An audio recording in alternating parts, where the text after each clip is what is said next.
নমস্কার বন্ধুরা, আজকে 16 জুন আগামী 48 ঘন্টার মধ্যে পশ্চিমবঙ্গের উত্তরবঙ্গের জেলাগুলোতে আপনারা ভারী থেকে অতি ভারী বৃষ্টিপাত দেখতে পারবেন এবং দক্ষিণবঙ্গের জেলাগুলোতে আপনারা কালবৈশাখী ঝড়োবেগে হাওয়া প্রায় কিন্তু সাথে সাথে বজ্রপাতও উপলব্ধি করতে পারবেন।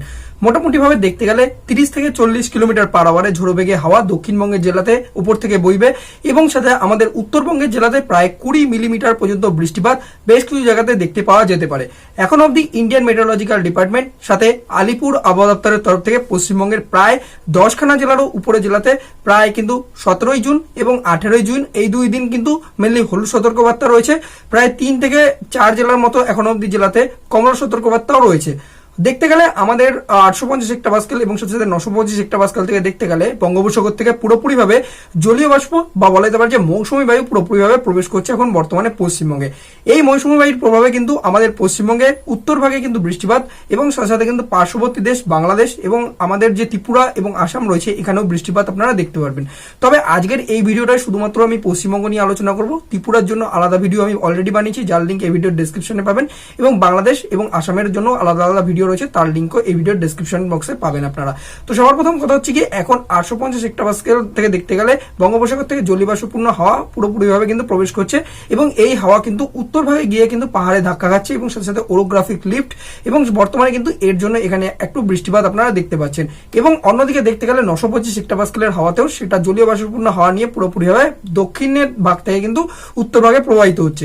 এবার এই কারণে এই যে নিচু লেভেলের হাওয়াতে জলীয়বাষ্প রয়েছে, যার জন্য কিন্তু বিকালের দিক করে প্রায় কিন্তু 40 কিলোমিটার পার আওয়ারে ঝড়োবেগে হাওয়া আপনারা দেখতে পারবেন।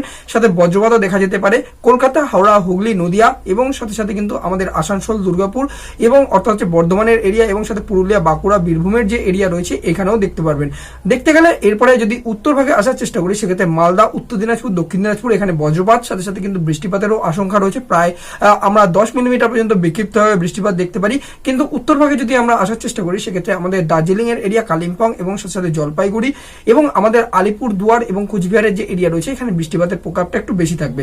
মোটামুটি ভাবে দেখতে গেলে আমাদের জলপাইগুড়ি এবং আলিপুর দুয়ারে প্রায় কিন্তু 20 মিলিমিটারের বেশি বৃষ্টিপাতের আশঙ্কা রয়েছে। অন্যদিকে জলপাইগুড়িতে প্রায় 15 মিলিমিটারের পর্যন্ত বৃষ্টিপাত কিন্তু হতে পারে। দেখতে গেলে দক্ষিণবঙ্গের জেলাতে টেম্পারেচার প্রায় কিন্তু 36 ডিগ্রি থাকতে পারবে এবং বলতে গেলে দিনের বেলাতে একটু রিলেটিভ হিউমিডিটিটা বেশি থাকবে। অন্যদিকে কিন্তু আমাদের উত্তরবঙ্গের জেলাতে টেম্পারেচারটা কম থাকবে।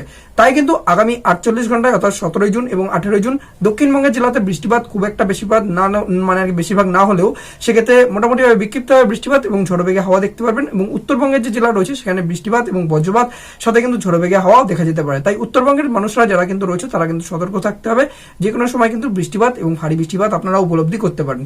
তো পশ্চিমবঙ্গের কোন জেলা থেকে আপনারা ভিডিওটা দেখছেন জানাবেন অবশ্যই কমেন্ট বক্সে। আর এরকম যদি আপনারা রেগুলার আবহাওয়া সম্পর্কিত আপডেট পেতে চান তাহলে আবহাওয়া দর্পণকে অবশ্যই ইউটিউবে সাবস্ক্রাইব করে নেবেন।